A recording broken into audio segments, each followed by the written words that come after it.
This Toyota Innova cannot be scanned using any diagnostic tool due to an issue with its OBD2 socket.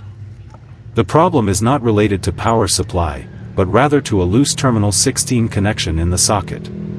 To determine why a diagnostic scanning tool does not power on when connected to any OBD2 socket, you only need to check three key terminals: terminals 4, 5, and 16.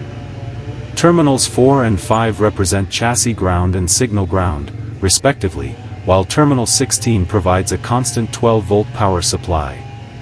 In this particular case, I verified that terminal 16 has a steady 12-volt output and that the ground connections at terminals 4 and 5 are intact. After confirming that all power supplies were sufficient to operate the scanner, I then inspected the socket terminals to ensure they were secure.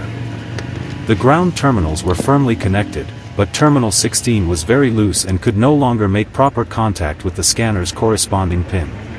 I repaired the terminal 16 socket by carefully pinching it with a pointed tool to tighten the connection, allowing it to securely grip the scanner's male terminal. After the repair, the scanner was able to power on successfully, as all necessary power connections were restored. It can now communicate properly and read any trouble code stored in the car's ECU memory.